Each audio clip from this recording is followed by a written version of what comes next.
Wonder about the future and how you'll be working and learning? Welcome to You in 2042, the future of work, with your host, Danielle Wallace.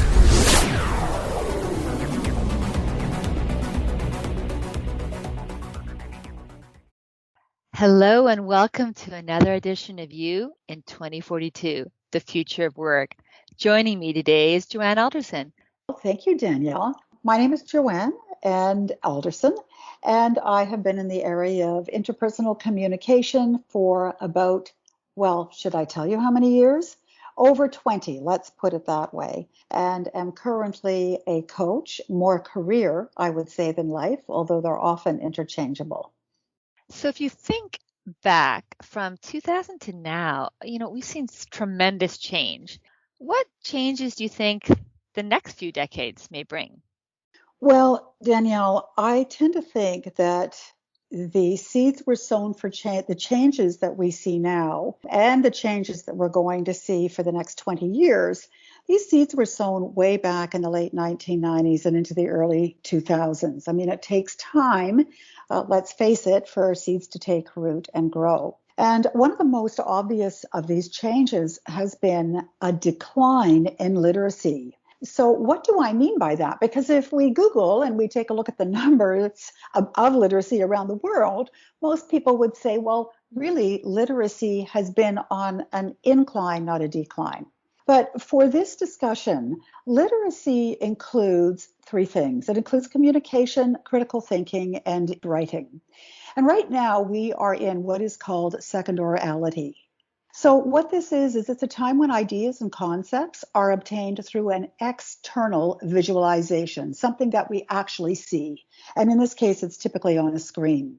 This is when sort of the external mediums and messages help us make sense of things. During primary or first orality, which we had to have because, let's face it, you can't have second orality without first, ideas and concepts were obtained through internal visualization. So way back, people used their minds, their brain, to make sense of things, to link one thing to the next, more than we do today. Primary orality was really the genesis of original thought and creativity, and of course, literacy. Wow. So what you're saying is that we're now in the second orality where we're just using it through external visualization. That has a lot of impact on the future and our future world.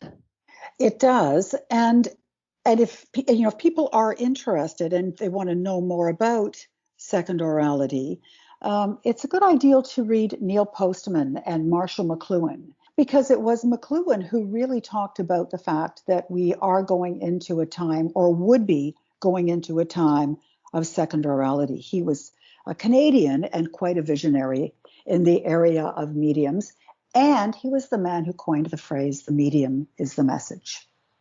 So with this in mind then, what do you think we need in order to help navigate this complex future world? Well, one of the things that I see in my business, and I think we're going to see going forward, is we are going to need to really start focusing on our own literacy, meaning the depth and the breadth of our own literacy. If I were, someone out there listening to this, I would ask myself these questions. How well read am I? Am I only reading things that are of interest to me? Or am I reading things that maybe I would not normally have picked up? What is the reach of the knowledge that I have on a particular topic? Does it extend beyond the internet, which is where, let's face it, a lot of us go to today? We Google a lot of things. Or am I able to start getting information from other sources? Do I go to the library, for example? Do I read books rather than listen to them? Am I able to think critically about something? And thinking critically is going to be key, because if we are able to listen to people and not react to what they're saying, but actually able to ask questions, gain more information and more knowledge, we extend beyond getting our information and thoughts from friends and citizen journalism, which has really grown, and opinion editorials. All of this, if you are seeking a job, is going to really be an ace in your pocket. Because what employers are looking for today, more than at any other time, is people who are truly literate, who are able to think beyond. So we need to really have that first oratory of being able to make sense of things. Many have spoken to the lack of critical thinking. And I can see this play out in the world around us, as you mentioned, in terms of what we're learning about our world, reading about our world through means of the internet, these future trends of how this will continue to be amplified in the And world. it will. And I think, Danielle, if we looked at it, so in addition to the reading, we need to start asking ourselves, what is my fluency in the arts? Can I read music? Do I understand measures in music? Do I understand how to make a key change if I need to? Because if I'm in a key of C and I want to make it, say, a key of A or a key of B or D minor, am I able to do that? Do I know math? Am I able to memorize poetry? I remember a couple of years ago, the Globe and Mail had a challenge, and the challenge was to memorize a poem a week. And I decided to try to do that. And I thought it was interesting because I started reading poems I hadn't picked up in a long time, some I'd never read before. And I thought it was a great challenge because we start memorizing things. This is something we don't do today. And another thing, of course, is music, lyrics, as music extends beyond knowing key changes and knowing how to read music. It's knowing how to play music, knowing how to sing, knowing how to dance. All of these activities expand our thinking. And because it expands our thinking, and because we are more apt to think differently, we're actually able to solve problems more uniquely than we had before. We're able to say, hey, I happen to have read something in a song recently, and here was the lyric. And what if I applied that to this problem over here? When we do these things, it increases literacy on all levels.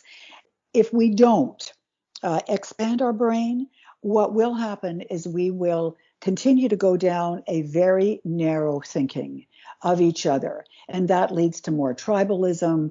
It leads to individualism. It leads to a me first attitude. It increases competition instead of co-petition. And ultimately, it decreases confidence. People have less confidence in who they are. Well said.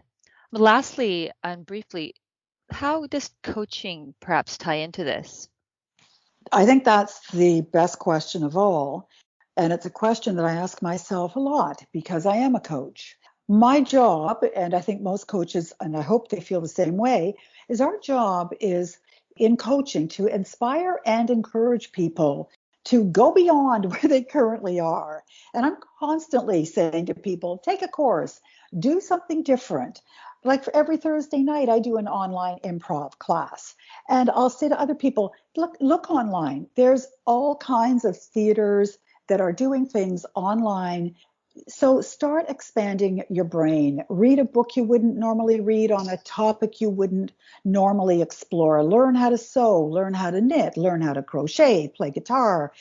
Expand beyond what you know, because we have fallen into a world of copy, karaoke. We mimic one another, we plagiarize, we rely on apps to do our thinking for us. So I think the role of the coach is to coach people to get away from the computer sometimes and to start thinking for themselves. Well said. Some great practical tips. Thank you so much for these good insights. You're very welcome, Danielle. Thank you.